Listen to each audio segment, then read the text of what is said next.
ప్రభువ మీతో నుండనగాక. పునీత మత్తయి వ్రాసిన శుభవార్తలు అనే భాగము.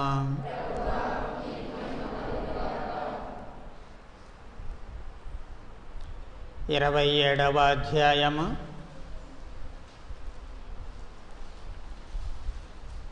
27వ వచనము నుంచి 31వ వచనము వరకు.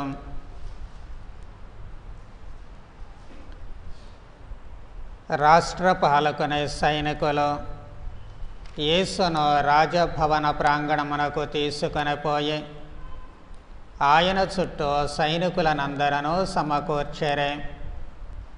వారిట్లో పరిహసించిన పిమ్మట అంగీని తీసివేసి ఆయన వస్త్రములను ఆయనకు ధరింపజేసి సిలువ వేయుటకై తీసుకొని పోయేరే. ఇది క్రీస్తు సువిశేషము.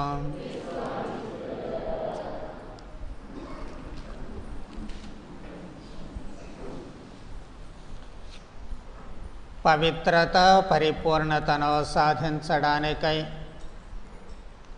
బాధామయుడైన ప్రభునితో కలిసి ప్రయాణము చేసేటువంటి ఈ తపస్సు కాలములో శిలువ మార్గములోని రెండవ స్థలమైన యేసు ప్రభువు శిలువను మోయుటను గురించి ఈరోజు ధ్యానము చేద్దాము.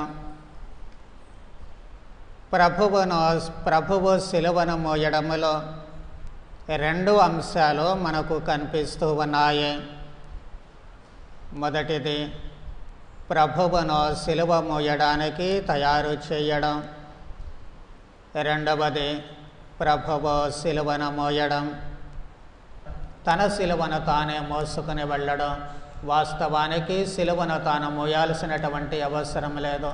ఆ స్థలానికి తీసుకువెళ్ళి అక్కడ ఉన్నటువంటి శిలువకు కట్టి చంపివేస్తూ ఉంటారు సాంప్రదాయం ప్రకారం. కానీ ఇక్కడ ప్రభువు తన శిలువను తానే మోస్తూ ఉన్నారు. నన్ను అనుసరించగోరవాడు తనను తాను త్యజించుకొని తన శిలువను ఎత్తుకొని నన్ను అనుసరించాలి అన్నటువంటి ప్రభుని మాటలకు ప్రతిరూపమే వాళ్లకు తెలిసి తెలియకుండానే ప్రభువు చేత శిలువ భారాన్ని మోయిస్తూ ఉన్నారు.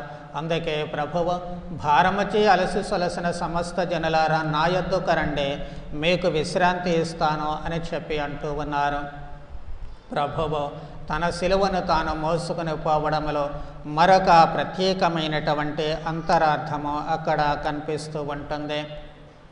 ఓపిక లేనటువంటి ప్రభువు ఓపిక లేకపోయినప్పటికీ కూడా ఆయన తన శిలువను తాను ఎందుకు మోసుకుని వెళుతూ ఉన్నారు అంటే, హెబ్రీయులకు వ్రాయబడినటువంటి పత్రికలో 9వ అధ్యాయము 12వ వచనములో ఇలా చెప్పబడుతూ ఉంది.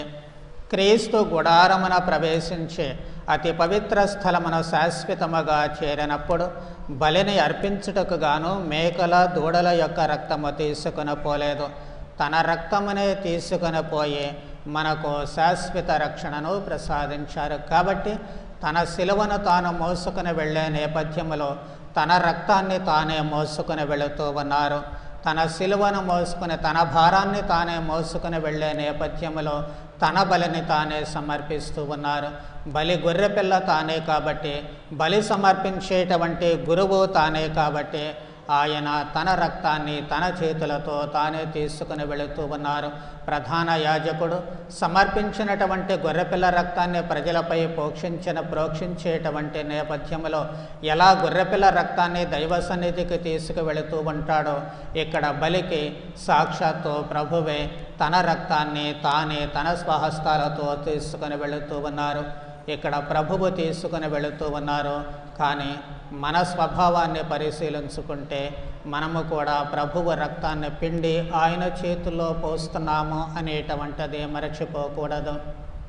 ప్రభుని రక్తాన్ని పిండి ఆయన చేతుల్లో పోయడము అంటే పరపీడనము, ఇతరులను పీడించడము, వాళ్ళ రక్తాన్ని పిండడము, వాళ్ళ రక్తాన్ని మనసొమ్ముగా చేసుకోవడము, వాళ్ళ బాధలు కష్టాలను మనకు అనుగుణంగా మార్చుకోవడము, వాళ్ళ బాధల ద్వారా మన జీవనము సాగించుకోవడానికి రకరకాలైనటువంటి ఇబ్బందులు ఇతరులను పెట్టడము.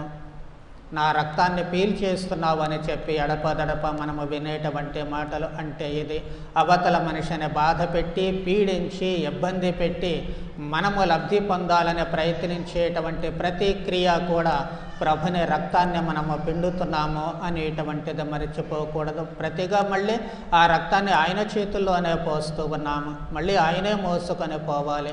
ఇది అత్యంత వికృతమైనటువంటి కిరాతకమైనటువంటి చర్యగా మనం గుర్తించాలి. అయినా ప్రభువు ఆ బాధని ఆ భారాన్ని ఎందుకు మోస్తున్నారు అంటే తద్వారా మనలను విమోచించడానికి మన భారాన్ని ఆయన మోస్తూ ఉన్నారు.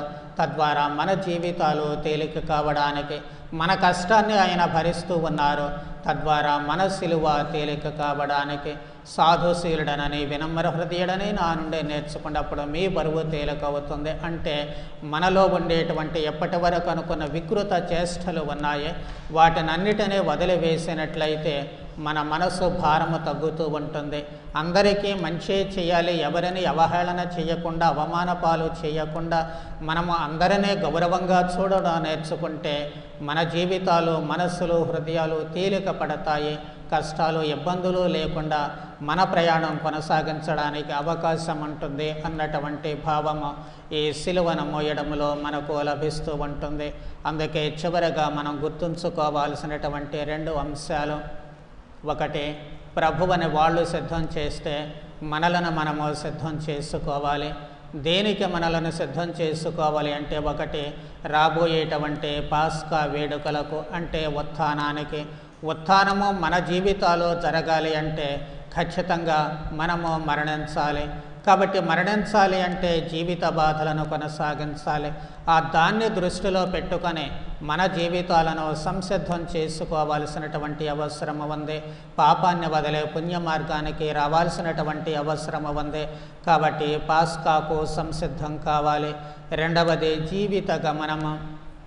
ఎప్పటి వరకు అనుకున్నట్లుగా మన జీవితము కష్టాలతో బాధలతో ఇబ్బందులతో కూడుకున్నటువంటిది. ప్రభువు ఏ విధముగా సిలువను మోసుకొని పోయారో అలాగే ప్రభుని ఆహ్వానాన్ని అందుకొని మన జీవిత బాధలు మనమే మోసుకొని వెళ్ళాలి. నిరాశ నిస్పృహలకు గురి కాకూడదు.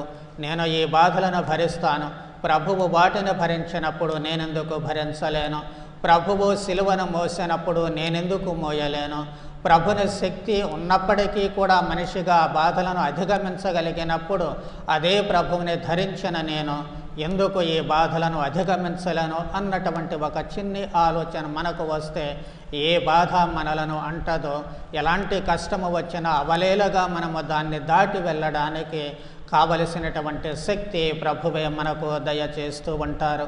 అలాగే మరణానికి సిద్ధం కావాలి. ప్రభువు సిలువ తన భుజాన్న మోసింది. అక్కడ సిలువలో తనను తాను బలిగా సమర్పించుకోవడానికి పుట్టిన మనకు మరణము తప్పదు. కానీ ఆ మరణానికి ఎలా సిద్ధపడుతున్నామో అనేటువంటిది చాలా ముఖ్యం. మరణం తర్వాత మనం చేసేది ఏమీ లేదు. మరణము ముందే కాబట్టి అది మంచి మరణము అయ్యేటట్లు, ఆ మరణ సమయానికి మన జీవితాలు పవిత్రతతో ఉండేటట్లు, ఆ మరణ సమయానికి మనము పరిపూర్ణంగా తయారయ్యేటట్లు మన జీవితాలను సంసిద్ధం చేసుకోవాల్సినటువంటి అవసరము అక్కడ ఏర్పడుతూ ఉంటుంది. రెండవది, మన జీవన కొనసాగింపు. ప్రభువు తన సిలువను మోసుకుని వెళ్ళినట్లుగానే కష్టాలను అధిగమించడము అంటే వాటిని దాటిపోవడము అంటే తీసి ప్రక్కన పెట్టి గుచ్చుకున్న ముళ్ళును తీసి దానికి మందు వేసి నెప్పిపోయేటట్లు చేయడం కాదు. వాటితో సహజీవనము చేయడము, కలిసి జీవించడము. ప్రభువు భుజాన వేసుకునే సిలువ మార్గంలో పయనించినట్లు మన కష్టాలను మనతో పాటే ఉంచుకోవాలి. చాలాసార్లు మనం అనుకుంటాము కష్టాలు లేకుండా చెయ్యి దేవుడా అని ప్రార్థన చేస్తాము. నాకెందుకు ఈ ఇబ్బందులు రావాలి, ఇబ్బందులన్నిటినీ తొలగించు దేవుడా అని ప్రార్థన చేస్తాము. కానీ ఈ రెండవ స్థలాన్ని ధ్యానము చేసే మన ప్రార్థన అది కాకూడదు. మనం చేయాల్సినటువంటి ప్రార్థనల్లో ప్రభు నేను ఈ కష్టాలతో కలిసి ప్రయాణం చేయాలి, ఎంతటి కష్టము నా దగ్గర ఉన్నప్పటికీ దానితో కలిసి నేను ముందుకు వెళతాను. అది నన్ను వెనక్కి లాగకూడదు, దాన్నే నేను నాతో పాటు ముందుకొని లాక్కుని వెళతాను. ఎలాంటి బాధ కలిగినా బాధ తీసివేయమని ప్రార్థన చేయను, కానీ ఆ బాధ ఉన్నప్పటికీ నేను అడుగులు ముందుకు వేసేటట్లు నాకు ధైర్యాన్ని ప్రసాదించు. ఎలాంటి బాధ నన్ను వెనక పట్టి లాగుతూ ఉన్నప్పటికీ, నన్ను అణగద్రొక్కడానికి ప్రయత్నం చేస్తూ ఉన్నప్పటికీ, ఎలాంటి అవమానాలు నాకు ఎదురయ్యి నన్ను నిరాశ నిస్పృహలకు లోను చేయడానికి ప్రయత్నం చేస్తూ ఉన్నప్పటికీ అవి లేకుండా చేయమని నేను కోరను. కానీ అవి ఉన్నప్పటికీ, అదే అవమాన భారము నాలో ఉన్నప్పటికీ, ఆ బాధ నన్ను గుర్చి వేస్తూ ఉన్నప్పటికీ దానితో కలిసి నేను ప్రయాణం చేసేటట్లు నాకు గుండె ధైర్యాన్ని ప్రసాదించు. ఆ బాధను భరించగలిగేటువంటి శక్తిని నాకు ప్రసాదించు.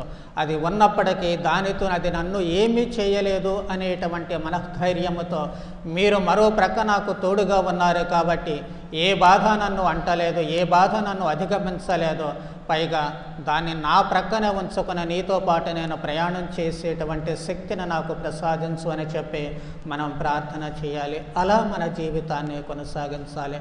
అదే నిజానికి మన సిలువను మనము మోసుకుని వెళ్ళడము. కాబట్టి ఈ రెండవ స్థలము ప్రభువు సిలువను మోసుకుని వెళ్ళేటువంటి ఈ స్థలాన్ని ధ్యానము చేసేటువంటి మనము ఈ రెండు రకాలైనటువంటి అంశాలను జ్ఞాపకం ఉంచుకుంటూ మనలను మనము సంసిద్ధపరచుకుంటూ ఒకవైపు, రెండో వైపు మన సిలువతో కలిసి మన జీవితాన్ని కొనసాగించడానికి అవసరమైన శక్తి సామర్థ్యాలు ప్రసాదించమని ప్రార్థన చేద్దాం. పితా పుత్ర పవిత్ర ఆత్మ నామమున